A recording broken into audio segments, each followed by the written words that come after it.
گویا کہ ملک عرب جو ہے اس کے 3 حصے، ایک جزیرہ نما ہے پیننسولا نیچے، جسے عام طور پر عرب سمجھا جاتا ہے، وہ آج کل آپ اسے سعودی عرب کہیں گے، اس کے ساتھ امارات وغیرہ ہے یا ادھر یمن ہے، یہ جو ممالک ہیں یہ مل کر بنتے ہیں یہ جزیرہ نما، یہ ہے پیننسولا، عربین پیننسولا۔ اس کے اوپر عراق عرب، یہ بھی عرب قوم ہے، عرب علاقہ ہے، عرب زبان اس کی اب شروع سے چلی آ رہی ہے، اور شام عرب، سیریا، یہ شام عرب۔ اب اس سے دہنی طرف یا مشرق کی طرف ایران، اور شام کے مغرب کی طرف تو خیر میڈیٹرینین آ جاتا ہے، لیکن ذرا سا اوپر جائیں تو وہ ترکی ہے، روم، پرانا روم۔ اور آپ کو معلوم ہے کہ جب حضور کی بعثت ہوئی ہے تو اس سے پہلے کم و بیش 700-800 برس سے یہ 2 عظیم مملکتیں چلی آ رہی تھیں، سلطنت روما اور سلطنت ایران۔ ان دونوں کا مقابلہ رہتا، یوں سمجھئے کہ تاریخ جھولا جھولتی تھی، کبھی ایرانی آگے بڑھتے تھے یہ مکے شہر میں، اور شمال میں یہ جو کشمکش تھی، تاریخ جھولا جھول رہی تھی، اس میں ایسا ہوا ہے کہ سن 614 میں ایک بڑی ہی زبردست شکست دی ہے رومیوں نے ایرانیوں کو۔ یہ تاریخ کی بدترین شکستوں میں سے ہے جو رومیوں کے ہاتھوں، جو رومیوں کی ہوئی ہے ایرانیوں کے ہاتھوں۔ اب ایرانی چونکہ تھے آتش پرست مشرک تھے، اور یہ تھے حضرت عیسیٰ کے نام لیوا، ان کی کچھ نہ کچھ مناسبت مسلمانوں سے جڑتی تھی، اس لیے کہ حضور صلی اللہ علیہ وسلم حضرت عیسیٰ علیہ السلام کے ماننے والے، اللہ کا پیغمبر ماننے والے، تو یہ جو ایک ایسوسیشن تھی اس کی وجہ سے بغلیں بجائیں مشرکین مکہ نے کہ دیکھو ہمارے جو ساتھی ہیں ایرانی آتش پرست وہ جیت گئے، اور تمہارے جو کیمپ، ایک ہی کیمپ سمجھ لیجئے، تمہارا بہرحال ان سے کچھ نہ کچھ تعلق ہے، تو حضرت مسیح کے ماننے والے اور تورات کے ماننے والے وہ شکست کھا گئے۔ اور شکست بھی ایسی تھی کہ یروشلم سے یہ نکلے ہیں، بھاگے ہیں رومی، ہرقل اس وقت وہ ایمپرر تھا، ہیکلیس، اور ایلیا جو ان کا کہلاتا ہے یروشلم میں وہ ہیکل، اس سے جو ان کی بڑی صلیب تھی وہ بھی وہاں سے لے گئے وہ، اور گویا کہ ان کے لیے تو سمجھیے کہ یہ مذہبی اعتبار سے ایک موت تھی کہ ان کی مذہبی علامت، ان کے لیے شاعر جو ہے ان کے مذہبی، ان میں سب سے مقدس شے جو تھی وہ بھی ایرانی وہاں سے لے گئے، اور بہت ہی زبردست شکست ہوئی ہے اس وقت رومیوں کو، ہیرکلیس کو۔ اس پر جو بغلیں بجی، مشرکین مکہ نے جو اس پر خوشیاں منائی، مسلمانوں کو ایک طرح سے یوں سمجھیے کہ انہیں ستانے کے لیے، چڑھانے کے لیے، دیکھو وہ جیت گئے، اسی طرح تمہارا بھی قلع کما ہو جائے گا، تمہاری بھی کوئی بنیاد، لستم علی شیء، تمہاری بھی کوئی حقیقت نہیں ہے، جیسے رومی جو ہے وہ شکست کھا گئے، تم بھی ختم ہو جاؤ۔ اس وقت یہ آیات نازل ہوئی، اور یہ آیات اب پیشین گوئی کی صورت میں نازل ہوئی ہے مسلمانوں کی دلجوئی کے لیے۔ ان کا جو مراد اس وقت گر رہا تھا مکے کے مسلمانوں کا، ابھی ہجرت نہیں ہوئی ہے، ابھی تو یہ مکے ہی میں معاملہ چل رہا ہے۔ 610 میں حضور پر وحی کا آغاز ہوا ہے، گویا کہ یہ 5واں برس ہے نبوت کا، ابھی ہجرت سے 7 سال پہلے کی بات ہو رہی ہے، یہ جو مکے کے اندر جو صورتحال ہے۔ تو وہاں انہیں خبر دی گئی، الف لام میم غلبت الروم فی ادنی الارض، قریب کی سرزمین میں، اب یہ جزیرہ نما سے قریب ہے یہ پورا علاقہ شام کا، عراق کا، رومی مغلوب ہو گئے، رومیوں کو شکست ہو گئی، وَهُمْ مِنْ بَعْدِ غَلَبِهِمْ سَيَغْلِبُونَ، اور وہ اپنی اس مغلوبیت کے بعد پھر غالب آ جائیں۔ یہ پیشن ہوئی کہ یہ صورتحال مستقل نہیں ہے، یہ عارضی سی بات ہے، اس پر بغلیں نہ بجاؤ، اس پہ خوشیاں نہ مناؤ، اور اے مسلمانوں تم دل گرفتار نہ ہو، رنجیدہ نہ ہو، بلکہ یہ عارضی بات ہے۔ غلبت الروم فی ادنی الارض وَهُمْ مِنْ بَعْدِ غَلَبِهِمْ سَيَغْلِبُونَ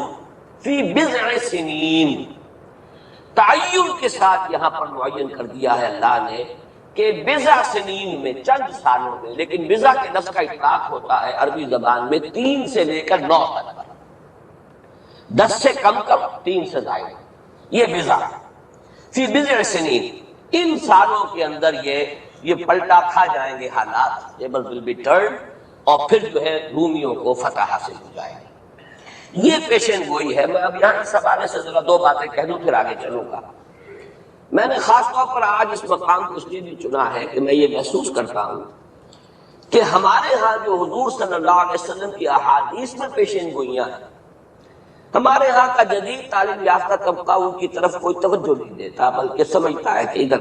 بے اعتنائی کا رویہ اختیار کرتا ہے کہ کوئی کیا باتیں ہیں، یہ آدمی کو کام کرنا چاہیے، یہ کیا پیشن گوئیوں کے بارے میں کیا دلچسپیاں لینا ہے۔ تو پہلے تو یہ نوٹ کر لیں کہ پیشن گوئی صرف حدیث میں نہیں ہے، قرآن میں بھی ہے۔ قرآن میں یہ پیشن گوئی آئی ہے۔ فرق تو ہوگا حدیث کی پیشن گوئی اور قرآن کی پیشن گوئی کا۔ کیا فرق ہوگا؟ نمبر ایک یہ کہ قرآن کا تو ہر حرف جو ہے وہ یقینی ہے۔ حدیث کے بارے میں یہ ہو سکتا ہے روایت بالمعنی ہو، روایت کرنے میں کوئی لفظ تھوڑا بہت بدل گیا ہو، پھر حدیث کی سند کیا ہے، وہ صحیح بخاری کی ہے، صحیح مسلم کی ہے، اس کا استناد کا پایا کیا ہے، درجہ کیا ہے، جبکہ قرآن مجید کا ہر حرف جو ہے وہ مستند ہے، بلا لا ریب فیہ کا مصداق ہے۔ یہ فرق تو ہوں گے۔ اور دوسرا فرق بہت اہم یہاں ہے کہ یہاں سالوں کا تعین کر دیا گیا ہے،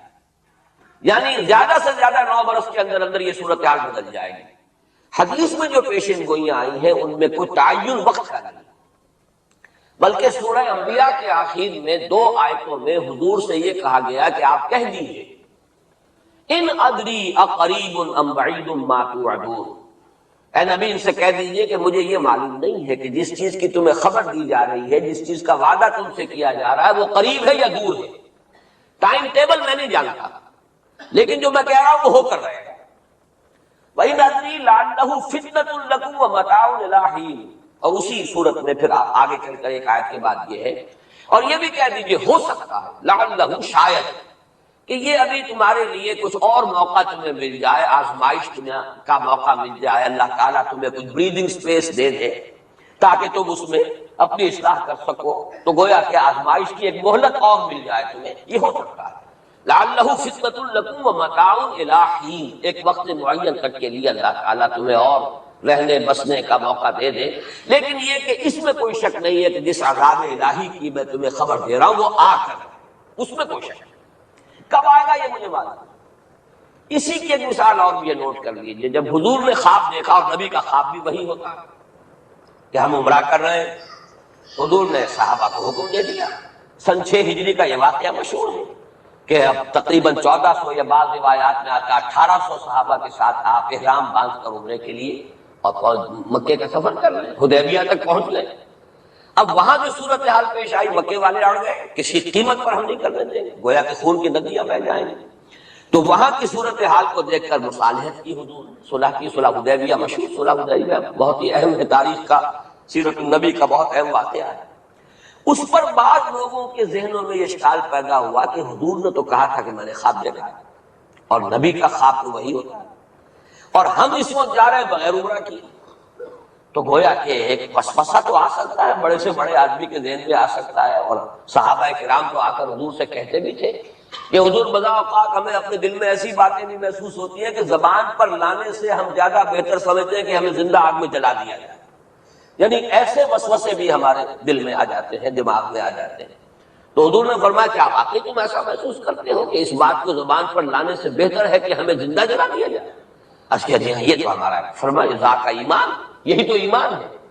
شیطان وسوسہ اندازی کرے گا، لیکن جب تمہارا یہ احساس ہے کہ یہ بات اتنی بری ہے کہ مجھے زندہ جلا دیا جائے، یہ میرے لیے اہون ہے، ہلکا ہے بنسبت اس کے کہ میں اس بات کو زبان پر لاؤں، تو ثبوت ہے کہ ایمان موجود ہے۔ ریئیکٹ کون سی شے کر رہی ہے اس کے خلاف جو رد عمل پیدا ہوا وہ ایمان سے ہے، تو یہ تو پھر ایمان کا ثبوت ہے، یہ آپ نے اطمینان دلایا۔ تو وسوسے بعض صحابہ کے ذہن میں یہ بھی پیدا ہوئے، تو حضور نے فرمایا تھا کہ میں نے کہا تھا کہ ہم کریں گے عمرہ، لیکن میں نے یہ کب کہا تھا کہ اسی سال ضرور کریں گے۔ گویا کہ ٹائم ٹیبل میں فرق ہو سکتا ہے، یعنی جہاں تک اللہ کا فرمان ہے اس میں ٹائم ٹیبل کا بھی فرق نہیں ہوگا، ناممکن ہے، لیکن نبی کی پیشن گوئیوں میں یا خبروں میں ٹائم ٹیبل کے اندر فرق واقع ہو سکتا ہے کہ اس سال نہیں، وہ اگلے سال پھر اس کو عمرہ قضا کہتے ہیں۔ قریش نے یہ مان لیا تھا کہ اس سال کو آپ جائیے، ہماری پریسٹیج جو ہے وہ اسی طرح قائم رہتی ہے، ورنہ تو گویا کہ ہم بالکل ہی آپ کے سامنے بچھ گئے اور ہم نے گویا کہ بالکل ہی شکست مان لی۔ اس سال کو آپ جائیں، اگلے سال آئیے، 3 دن کے لیے ہم مکہ خالی کر دیں، بالکل ہم چلے جائیں گے پہاڑوں میں، آپ مکے میں رہیں 3 دن اور جس طرح چاہے طواف کریں عمرہ کریں۔ بہرحال اگلے سال پھر وہ عمرہ ہوا، اسے عمرہ قضا کہتے ہیں۔ یہ بھی میں نے مثال دی ہے کہ ٹائم ٹیبل کا جہاں تک تعلق ہے، حضور کی دی ہوئی پیشین گوئیاں جو ہے اس کے بارے میں ہم تعین نہیں کر سکتے کہ یہ کب ہوگا، گمان کر سکتے ہیں، اندازہ ہو سکتا ہے، لیکن